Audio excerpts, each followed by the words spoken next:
Rosalinda hay amor.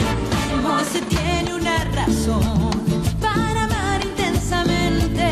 Se descubre de repente que por ti late más fuerte el corazón.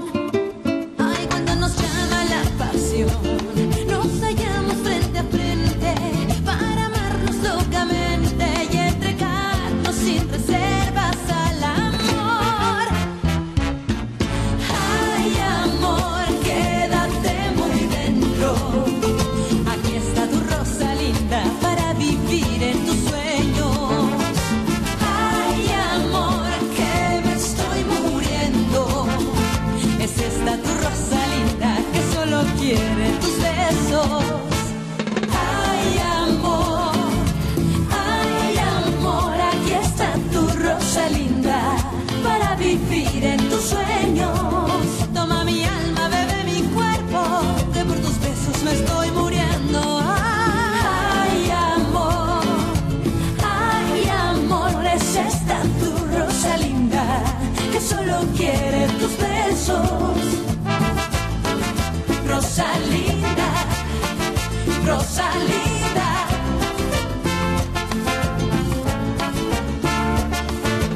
Rosalinda, ay amor. Ako ang boyfriend niya. Diyos ko po. Ang boses na yun. Ang alam ko lang, disente siyang lalaki at maganda naman ang kanyang intensyon. Dinala pa niya si Rosalinda sa kanila. Pero sinong pamilya yan? Anong masasabi mo sa bagong serbidora natin ngayon? Ibang klase talaga. Nakakahiya ang ginagawa niya rito. Ang babae na yan, imbis na kumilos bilang girlfriend ng anak ko, piniling umasta bilang katulong ng pamilya. Walang nakakahiya sa marangal na trabaho, senyora. Sabi ko na nga ba't ganito ang mangyayari? Sana pinagsabihan mo ang pamangkin mo na huwag magdala ng hampas lupa. Hayaan mo ako. Kailangan ko makausap si senyora. Tumigil ka na! Bumalik ka sa kusina ngayon din! Tawan mo ako! Bitawan mo ako! Senyora, patawarin mo ako. Hay, umalis ka na. Ayaw kitang makita. Senyora, pinapangako ko hindi ko na ulitin. Huwag niyo ako palisin. Tama na! Huwag mo nang abalahin si senyora! Diretso sa kusina pagkatapos lumayas ka na! Maawa ka sa akin, senyora! Palabasin mo na yan, Berta. Tayo na! Tayo na!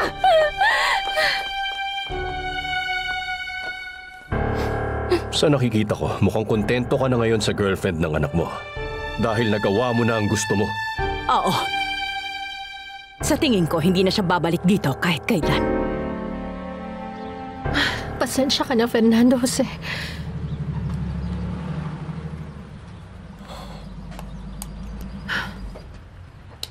Hindi ko lang kinaya yung pagtrato niya kay Alcira. Sinubukan kong wag makialam, sinubukan kong tiisin. Pero hindi kaya ng loob ko. Sinabihan na kita na ibang ugali ni Mama Rosalinda. Akala ko masungit at nakakainis lang siya, pero grabe. Minsan matigas siya at malupit. Sa kasamaang palad, hindi natin siya kayang baguhin. Sa tingin ko, kailangan na lang natin siyang tanggapin. Alam mo, Fernando Jose, kaya ko magtiis sa maraming bagay at kaya ko siyang mahalin ng sobra-sobra. Pero kahit kailan, hindi ako papayag na tapakan niya ako. Kahit kailan. Hindi mo na dapat tinulungan si Alcira. Alam ko nang magdudulot lang yun ng gulo sa bahay. Pero ano bang mali doon? Sabihin mo, ginawa ko yun para matulungan ang kawawang kasambahay. Pero hindi lang yun ang ginawa ko. Kinailangan ko siyang depensahan sa kusina dahil iniinsulto siya ng mama mo. At gusto pa siyang paalisin. Hindi mo na sana pinansin. Hindi mo naiintindihan eh. May mga nakasanayan ng gawain na hindi pwedeng mabali. Sina Alcira at ang ibang kasambahay ang may tungkulin na mag-asikaso sa mga panauhin kapag may kasiyahan. Alam mo, sa tingin ko, magkaiba talaga tayo ng pananaw, Fernando Jose. Mahal ko. Teka, hindi. Makinig ka muna.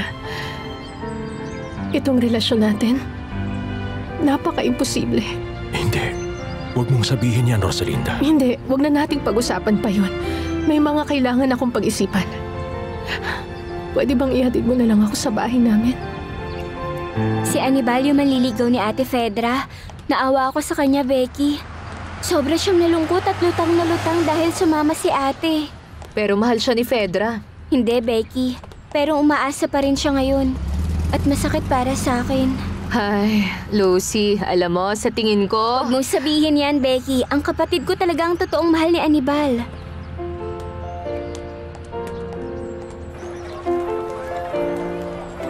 Naku naman, sino tong bulaklak na dumating sa aking hardin? Sige, Lolo Florentino. Anong bulaklak ako? Hindi mo pa nasasabi sa akin kung anong bulaklak ako. Tingnan ko muna, sandali lang ha. Sandali lang, sandali. Geranium! Talaga po? Isang simpleng bulaklak, yung pambahay. Kahit hindi masyadong alagaan, madali pa rin tumutubo. Konting sinag ng araw at dilig lang ang kailangan, makakapagbigay na ng magagandang bulaklak na puti, pula o mga rosas. Ang galing niyo po talaga, Lolo. Pwede ka pang humingi ng mas masaya kaysa sa pulang geranium sa bintana? At anong amoy naman po? Isang napakasimple at malinis na amoy. Yung amoy na gustong makita ng asawang lalaki pag uwi niya sa kanilang bahay. Ay, nako, ikaw talaga, Lolo. Anong sinasabi niyo? Asawa? Kahit boyfriend, wala ako.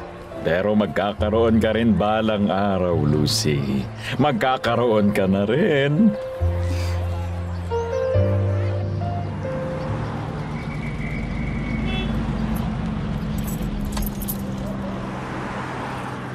Kalmado ka na?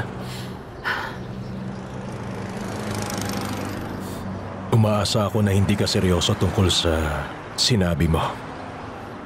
Magkaibang-magkaiba tayo, Fernando Jose. Napakayaman mo. Sobrang mataas at edukadong tao. Ako simpleng babae lang ako na hanggang elementarya lang ang pinag-aralan. Dahil kinailangan ko magtrabaho. Talagang magiging mahirap para sa akin na maging masaya.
Tita Marta. Tita Marta.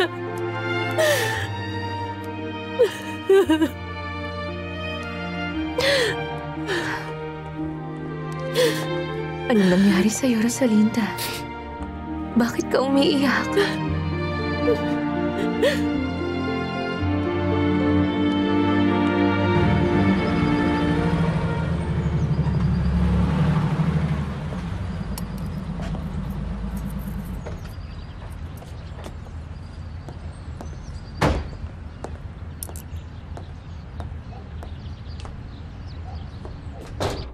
Sandali lang, Mama.